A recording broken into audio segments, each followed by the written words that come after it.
আমাদের জীবনের উদ্দেশ্যটা কি? আমাদের জীবনের বিভিন্ন দোরগোড়ায় আমরা এত ব্যস্ত হয়ে পড়ি যে আমরা ভালো একটা লাইফস্টাইল লিড করতে চাই, ভালো একটা খুব লাক্সারিয়াস একটা লাইফ লিড করতে চাই, অনেক জায়গায় ঘুরতে চাই। হতে পারে বিনা টাকায় হোক, টাকা নিয়ে হোক, সিম্পলি হোক, দেশে বিদেশে ঘুরতে চাই, অনেক ট্রেকিং করতে চাই, অথবা পরিবারের সাথে খুব সুন্দর একটা শান্তিপূর্ণভাবে ঘোরাফেরা করতে চাই, ভালো একটা সময় কাটাতে চাই, অনেক এনজয় করতে চাই। তো এই সকল কিছুর জন্য আমাদের দরকার হয় টাকার। আর এই টাকার অর্জন করার পেছনে আমরা এত বেশি ব্যস্ত হয়ে পড়ি যে আমাদের নিজেদের শরীর স্বাস্থ্যের উপর আমাদের কখনো খেয়াল থাকে না। অথচ আমরা যদি শরীর স্বাস্থ্য ঠিক না থাকে এরকম অনেক উদাহরণ দেখতে পারি যারা অনেক বেশি টাকার মালিক অথচ তারা শুয়ে আছে বিছানায়। তাদের এই সম্পত্তি ভোগ করছে তার সন্তানাদি এবং আত্মীয়স্বজন। তো আমাদের জীবনের উদ্দেশ্য আমাদের পরিবারকে সাপোর্ট দেওয়ার পাশাপাশি আমাদের নিজেদের জন্য।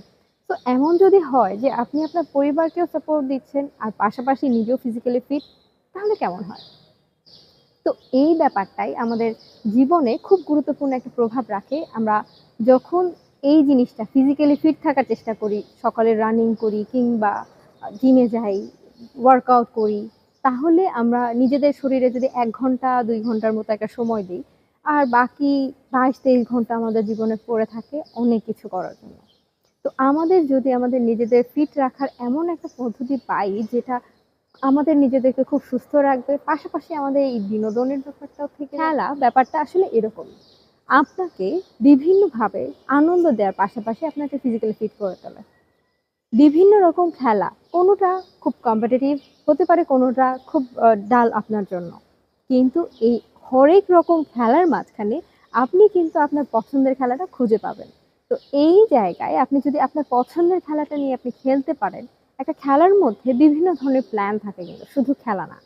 সেখানে আপনি যদি ভালো করতে চান তাহলে আপনাকে এন্ডুরেন্স বাড়াতে হবে, স্ট্রেংথ বাড়াতে হবে, অ্যাজিলিটি এক্সারসাইজ করতে হবে।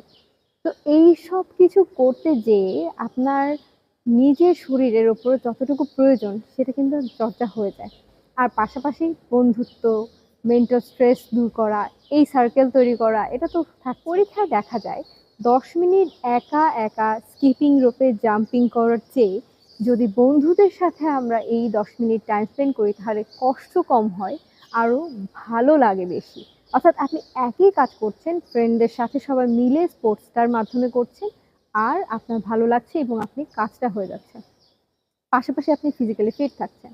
আমরা চারপাশে যখন দেখতে পারি যে আমাদের বিভিন্ন নামকরা খেলোয়াড় রয়েছে, তাদের মাধ্যমে দেশে বিদেশে বিভিন্ন ধরনের প্রতিনিধিত্ব কিন্তু তৈরি হয়। আমাদের দেশের বাইরে বিভিন্ন জায়গায় অনেক রকমভাবে আমরা নিজের দেশের নাম ফুটিয়ে উঠাতে পারি।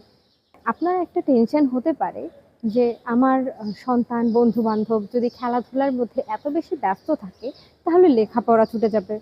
তাহলে এখন প্রশ্ন হচ্ছে যে যদি আপনার সন্তান আসলেই একজন মুশফিক হওয়ার থাকে, তাহলে তাকে লেখাপড়ার মধ্যে এত বেশি ঝোঁক দিয়ে খেলাধুলা থেকে দূরে সরিয়ে দেওয়াটা কি ভালো হবে? হতে পারে আপনার সন্তান কিংবা আপনার ভাই-বোন এরাই হয়তো এরকম কেউ হতে পারে, অথবা আপনি নিজেও এরকম কেউ হতে এই ক্ষেত্রে খেলাধুলার পাশাপাশি যদি লেখাপড়াটা করা যায়, তাহলে কেমন হয়?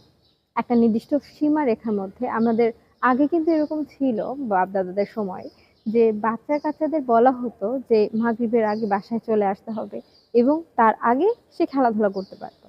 আর এই খেলাটাই যদি একটু প্ল্যান ওয়াইজ খেলানো হয়, আপনি যদি খেলাধুলার নিয়ম সম্পর্কে সচেতন থাকেন, নিয়ম সম্পর্কে জেনে থাকেন, তাহলে আপনার খেলার মানটা কেমন হবে? আমাদের দেশে বিভিন্ন জায়গায় এত দামি, দামি কোচ পাওয়াটা খুব কঠিন হয়ে যায়। কিন্তু অনলাইনের মাধ্যমে আমরা যদি খেলার নিয়মটা সম্পর্কে জানতে পারি, আমরা পাড়া মহল্লায় নিজেরাই বসে, বসে নিয়ম অনুযায়ী খেলতে পারি। এবং হতে পারে আপনার এই প্রচেষ্টাই ভবিষ্যতে আপনার সন্তান, ভাই-বোনকে বা আপনাকে অনেক বড় একটা জায়গায় নিয়ে যেতে পারে। আর যদি নিয়ে নাও যায়, তাহলে আপনি ফিজিক্যালি ফিট আপনার যে কাজকর্ম আছে, সেইটাকে আপনি ভালো করে কন্টিনিউ করতে পারবেন। আপনি ফিজিক্যালি অ্যাক্টিভ থাকবেন। চলুন দেখে আসি খেলা আপনাকে কিভাবে সাহায্য করতে পারে। খেলা আপনাকে ফিজিক্যালি অ্যাক্টিভ করে তোলে। আপনি অনেকভাবে এন্ডুরেন্স বাড়াতে পারেন এবং এর ফলে আপনি যখন খেলাধুলার মাধ্যমে নিজের দম বাড়িয়ে নিচ্ছেন, আপনি অন্যান্য কাজের ক্ষেত্রে দেখা যাবে আপনার ওই সক্ষমতাটা বা আপনার নিজের ধরে রাখার ব্যাপারটা, কাজ করার বেশি অন্যান্য কলিগদের চেয়ে বেশি কাজ করার সক্ষমতা আপনার থাকবে। এছাড়া মানসিকভাবে ভালো রাখতে অনেক বেশি চাপ থাকলেও আপনি সেটা হ্যান্ডেল করে নিজে ভালো থাকার সক্ষমতা অর্জন করেন। আপনাকে ভালো ঘুমাতে সাহায্য খেলা অনেক বেশি ফিজিক্যালি চ্যালেঞ্জড হয়ে থাকে। যার জন্য এই খেলাধুলার মাধ্যমে যখন আপনি ক্লান্ত বোধ করেন, তখন কিন্তু আপনার ঘুমটা খুব সুন্দরভাবে হয় এবং আপনি সকাল, সকাল যখন উঠে এই খেলাধুলার জন্য চিন্তা করতে যাবেন, নিজেকে ১ ঘন্টা সময় দিতে যাবেন, তখন আপনার আর্লি ঘুমানোটা প্রয়োজন হয়ে যাবে। আর আমরা সকলেই জানি দ্রুত ঘুমিয়ে সকাল, সকাল ওঠাটা আমাদের শরীরের জন্য কত ইম্পোর্টেন্ট। হ্যাঁ, হতে পারে আপনি রাত জাগা পাখি। তাহলে আপনার ক্ষেত্রে আপনি খেলার টাইমটা আপনার পছন্দ মতো পিক করতে পারেন। আর তাতেও আপনার ভালো ঘুম হওয়াটা খুব ভালোভাবেই হবে। চতুর্থ, খেলাধুলা এন্ডোরফিনস নামক একটা সুন্দর ফিল গুড হরমোন তৈরি করে। যার জন্য আপনি খুব ভালো, ভালো মন নিয়ে চলাফেরা করতে পারেন। আপনার কাছে মনে হবে আপনি খুব ভালো আছেন। আর এইটা আপনাকে সামনে এগোতে খুব সাহায্য করবে। আমরা যদি সকলে চেষ্টা করি যে নিজেকে ফিজিক্যালি ফিট রাখা, তাহলে দেখা যাবে যে একটা সার্টেন এইজ পরেও আমরা এভারগ্রিন বা সুইট 16 এর মতো নিজেকে নিজের মতো ধরে রাখতে পারবো। হতে পারে সেটা ফিজিক্যালি, হতে পারে সেটা মেন্টালি, অথবা হতে পারে দুটো একসাথে। তাহলে আপনি কি খেলতে প্রস্তুত?